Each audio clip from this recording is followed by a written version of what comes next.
हाय दोस्तों, स्वागत है आपका स्पोर्ट्स स्नैक्स चैनल में। और आज हम बात करने वाले हैं preview of match between RCB and Rajasthan Royals. So Akshay, क्या लगता है, is it going to be the fight between the Royals? जी बिल्कुल, फाइट बिटवीन द रॉयल्स है, बट एक रॉयल्स कुछ नहीं कर रहे हैं और एक रॉयल अपनी जगह टॉप 4 बनाने के लिए काफी अच्छा खेल रहे हैं, स्पेशली घर के बाहर। हाँ। घर रास नहीं आ रहा है हाँ। उन्हें। एम चिन्नास्वामी स्टेडियम में मैच है ये, राजस्थान रॉयल्स वर्सेस आरसीबी। तो देखिए, आरसीबी का मैं सभी लोग बोलेंगे कि अभी एम चिन्नास्वामी स्टेडियम में जो रिकॉर्ड चल रहा है उनका, तो उसके हिसाब से थोड़ी सी वीक लगेगी टीम। बट मुझे लग रहा है कि राजस्थान रॉयल्स जिस तरीके का खेल रहे हैं और जैसे उनकी बॉलिंग नहीं चल रही है और बैटिंग में भी एक आध कोई बड़ी इनिंग्स खेलने के अलावा, जैसे यशस्वी जायसवाल एक प्लेयर हो गए जो कंसिस्टेंटली आपको थोड़े बहुत रन मारते हुए दिख रहे हैं, उनके अलावा कोई एज सच इतना ज्यादा मतलब प्रभाव नहीं डाल पाया है। और थोड़ा बहुत संजू सैमसन जो अपना गेम से ला रहे थे पिछले 2 गेम से, वो भी बाहर है। इस बार भी उम्मीद कम और है। रियान पराग कैप्टन रहेंगे फिर से। एक सुपरस्टार कैप्टन होगा। तो मुझे अभी लग रहा है कि इस मैच में आरसीबी का पलड़ा थोड़ा भारी रहेगा। भले ही अभी तक आपने होम मैचेस नहीं जीते, लेकिन तब भी ऑन पेपर स्ट्रॉन्ग यूनिट है as compared to Rajasthan Royals. हो सकता है घर पे मैच ना जीतने का जिंक्स शायद आज के मैच से टूट जाए। चौथे स्थान पर है आरसीबी और वहीं पर 8वें स्थान पर है राजस्थान रॉयल्स। आरसीबी ने अपने 5 गेम जीते हैं 8 गेम्स में से, और जो 3 वो हारे हैं वो तीनों अपने होम ग्राउंड पर हारे हैं। वहीं राजस्थान सिर्फ 2 मैचेस जीता है अपने 8 मैचेस में से और 8th पोजीशन को होल्ड किया हुआ है। हालांकि कुछ एलिगेशंस लगे थे इस बार मैच फिक्सिंग के, क्या लग रहा है? हाँ, लास्ट मैच जिस तरीके से हारी थी Rajasthan Royals, because last over में 8 रन चाहिए थे। आवेश खान जैसे बॉलर थे और आपकी टीम के पास 7 विकेट्स क्या नाम है इंटैक्ट थे, 6 विकेट्स इंटैक्ट थे शायद। तो उस पे भी अगर आप 8 रन नहीं बना पाए हैं तो उसके बाद एलिगेशंस तो बनता है ऐसे में, तो स्पेशली ऐसी टीम के अगेंस्ट जो पहले ही 2 साल के लिए बैन हो भी चुकी है ना एलिगेशंस में। तो राजस्थान ने मतलब वो अपना पक्का कर लिया है कि मुझे आखिरी ओवर में 8-9 रन नहीं बनाने हैं। सही बात है, जैसे दिल्ली के अगेंस्ट वो 9 नहीं बना पाए थे, एलएसजी के अगेंस्ट वो 8 नहीं बना पाए।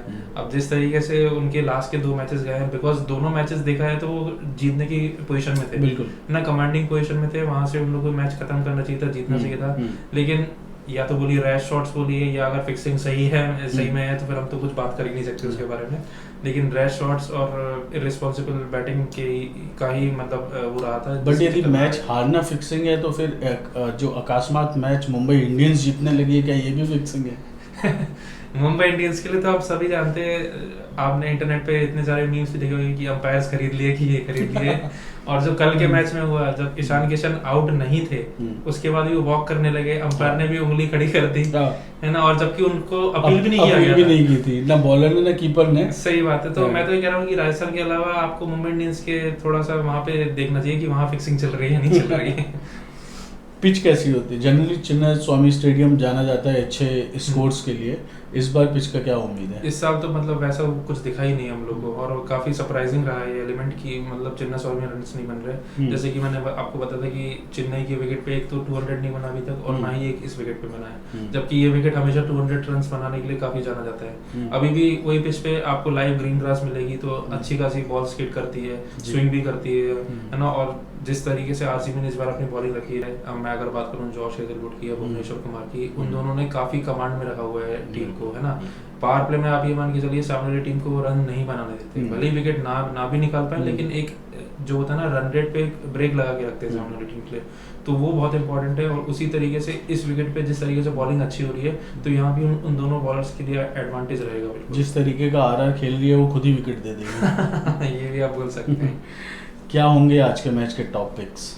देखिए, आरआर की साइड से अभी भी जायसवाल के साथ ही जाना चाहेंगे बैटिंग में। बॉलिंग में मुझे नहीं लगता उन्होंने उस टीम में कोई टॉप पिक है, बिकॉज बॉलिंग इनकंसिस्टेंट है बहुत ज्यादा, है ना। और मैं तो यही समझ रहा हूँ कुछ चेंजेस भी होने चाहिए बॉलिंग। जोफ्रा आर्चर ने हल्का थोड़ा सा स्पार्क दिखाया था, हाँ, लेकिन फिर से वो बैठ गए वापस। हाँ, वो कंसिस्टेंसी लैक कर रहा है, वही हिसाब चल रहा है। क्योंकि जोफ्रा आर्चर ने स्टार्ट जो किया था टूर्नामेंट तब भी बहुत पिटे थे वो, लेकिन बीच में अच्छे कुछ फेजेस में अच्छे बॉलिंग कराने लगे थे, लेकिन अब फिर से वही फेज दिख रहा है उनका कि जहाँ पे वो स्ट्रगल कर रहे हैं फिर से। नीतीश राणा का क्या योगदान रहने वाला है? नीतीश राणा के साथ सबसे बड़ी बात यह है कि रियान पराग कहाँ बैटिंग बैटिंग करेंगे क्योंकि उनके अराउंड नीतीश राणा भी घूमते रहते हैं। कंसिस्टेंसी में भी थोड़ा इशू है। हाँ, कंसिस्टेंसी में क्या दोनों ही बैट्समैन के इशू है, लेकिन ये है कि नीतीश राणा ने एटलीस्ट 2 50s तो मारी हैं। आपके रियान पराग ने तो एक भी 50 नहीं मारी है, तब भी उनका बैटिंग ऑर्डर रियान पराग और उनका समझ नहीं आता। सुपर ओवर में हरा भी दिया और फिर कैप्टनसी में भी अभी तक अपनी कैप्टनसी में एक ही मैच जीत पाया, वो भी अगेंस्ट ऐसी टीम जो 10th नंबर पे है, सीएसके,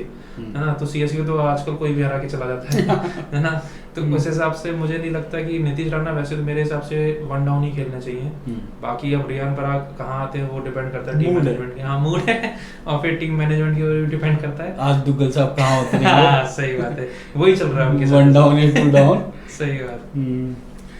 संजू सैमसन की इंजरी कितनी खतरनाक है, क्या वापस ही कर पाएंगे आगे आने वाले मैचेस में आईपीएल के? या देखिए, मुझे ये लगता है कि बॉडी रिस्क नहीं करनी चाहिए, ठीक है ना। आईपीएल अब देखा जाए तो राजस्थान रॉयल्स के लिए भी ऑलमोस्ट खत्म ही है जी। अगर आप 2 ही मैचेस जीते हैं 8 में से, और आपको अब 6 में से 6 मैचेस जीतने पड़ेंगे। अब डिपेंड करता है कि अगर आज का मैच ये लोग जीतते हैं, उसके बाद उनके पास फिर वही वाली स्टेज आ जाएगी 5 में से 5 मैचेस जीतने हैं। उस टाइम अगर संजू सैमसन थोड़ा बहुत भी फिट होते तो शायद अपने आप को 90% फिटनेस में भी टीम में खिलाने की वो रखे माता। बट अगर टीम ये मैच हारती है तो मुझे नहीं लगता कि अपनी बॉडी को रिस्क करना चाहिए अभी, क्योंकि आने वाले साल में T20 वर्ल्ड कप भी आने वाला है। इंडियन टीम के लिए ओपनिंग करते हैं आजकल संजू सैमसन, तो साइड स्ट्रेन एक ऐसी इंजरी हो सकती है जो आपको लॉन्ग टर्म में प्रॉब्लम्स क्रिएट करे। तो हो सकता है कि इस मैच को अगर हारने के बाद फिर मुझे नहीं लगता वो आएंगे वापस लौट के। और कोई प्लेइंग 11 में आपको चेंज दिखता होगा? देखिए, हाँ, प्लेइंग 11 में एक आध चेंजेस हो सकते हैं, स्पेशली राजस्थान रॉयल्स की तरफ से। जैसे देशपांडे जो है, मुझे नहीं लगता वो बिल्कुल भी इफेक्टिव है इस साल। लास्ट ईयर सीएसके के लिए खेले थे, थोड़े बहुत उन्होंने विकेट्स जरूर निकाले थे, लेकिन तब भी मतलब बहुत ज़्यादा इकोनॉमी रेट उनका हाई था। लेकिन इस बार तो वो विकेट नहीं निकाल रहे हैं, इकोनॉमी रेट तो हाई जा ही रहा है। तो आई थिंक उनकी जगह आकाश मधवाल को चांस मिलना चाहिए। Akash Madhwal last year Mumbai Indians के लिए खेलते थे, मुंबई इंडियंस की फाइंड भी रहे हैं, वो काफ़ी अच्छी यॉर्कर्स फेंकते हैं। संदीप शर्मा की तरह वो भी काफ़ी अच्छी यॉर्कर्स फेंकते हैं। तो अगर आपके पास 2 ऐसे बॉलर्स हो जाएंगे जो यॉर्कर्स कंसिस्टेंटली फेंक सकते हैं, तो सामने वाली टीम पे आप प्रेशर डाल सकते हैं। हालांकि संदीप शर्मा भी इतने लय में दिखे नहीं पूरे आईपीएल। हाँ, लेकिन वो ये ना, जिस तरीके से अगर मैं कंपेयर करूं देशपांडे और संदीप शर्मा को, तो उस लिहाज में देशपांडे का परफॉर्मेंस थोड़ा और डाउन रहा है। हालांकि देशपांडे जो अपना वाइड साइड फेंकते हैं लास्ट के स्लॉग ओवर्स में, वो हालांकि थोड़ा परेशान करती है बैट्समैन को, बट उस चक्कर में वाइड काफी खा जाते हैं। वाइड खा जाते हैं और फिर उनको लाइन पे कंट्रोल नहीं रहता। और अगर बाय चांस वो थोड़ा सा भी, जैसे हम सुपर ओवर की काफी बात, या उनको विकेट के पीछे धोनी को देखने की आदत है, ये भी हो सकता है। या फिर जैसे हम लोग सुपर ओवर की बात करते हैं, जो रियान पराग का चौका था वो बैट का एज लग के ले गई थी, तो वो एज में भी चले जाते हैं फिर चौके। फिर ये प्रॉब्लम आ जाती है क्योंकि वहाँ फील्डर लगा नहीं सकते हैं हर बॉल के लिए, तो ये प्रॉब्लम होती है।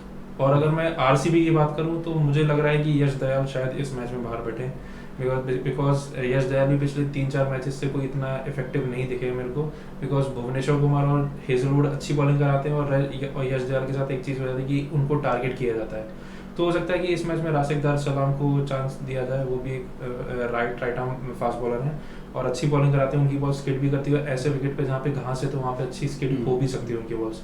तो मेरे ख्याल से एक वो चेंज हो सकता है टीम में, आरसीबी में। क्या इस साल कप नमदे हो पाएगा विराट कोहली के लिए? अब तो मुंबई इंडियंस जिस तरीके से बढ़ रही है, मुझे लगता है कि वो किसी को नहीं छोड़ने वाले। जिस पेस से आ रहे हैं वो, लास्ट 4 मैचेस जीत के एकदम ही, और अंपायर्स खरीद लिए हैं, क्या खरीद लिए। रोहित शर्मा की जो वापसी हुई है वो काफी क्रिटिकल टाइम पर वापसी की है, मतलब सही टाइम पे पीक किया उन्होंने, देखा जाए तो, है ना। और रोहित शर्मा ने भी ये बात बोली कि अभी उनकी टीम भी सही टाइम पे पीक कर रही है। और अभी देखिए ना, अभी लास्ट वीक तक हम लोग को वो मतलब पॉइंट्स टेबल पे 7th-8th नंबर पे दिख रही थी टीम, आज वो अचानक से 3rd नंबर पे पहुंच गई है। तो जिस तरीके से मुंबई इंडियंस खेल रही है, मुझे तो ये लग रहा है कि एक स्पॉट तो मुंबई इंडियंस अपनी टॉप 4 में बना ही लेगी, है ना। और बाकी जब 4 टीम्स, जो बाकी और 3 टीम्स हैं, उसमें एक गुजरात अच्छा कर रही है, दिल्ली की टीम बहुत अच्छा कर रही है, तो एक 4th स्पॉट में अगर देखते हैं तो आरसीबी शायद बन सकती है। तो आरसीबी वर्सेस बाकी की 5 टीमें और हाँ, अब ये आप बोल सकते हैं, क्योंकि सनराइजर्स, चेन्नई और लगभग राजस्थान रॉयल्स, इन तीनों का तो ओवर सही आप समझिए। एलएसजी बस एक बीच में थोड़ा बहुत पुश कर सकती है, बीच में थोड़े से गेम जीत जा रही है। हाँ, तो बस एक यही मुझे लग रहा है इसी तरीके से। क्या होगा इस साल कप नमदे? क्या विराट कोहली जीत पाएंगे 18वें साल का आईपीएल टूर्नामेंट?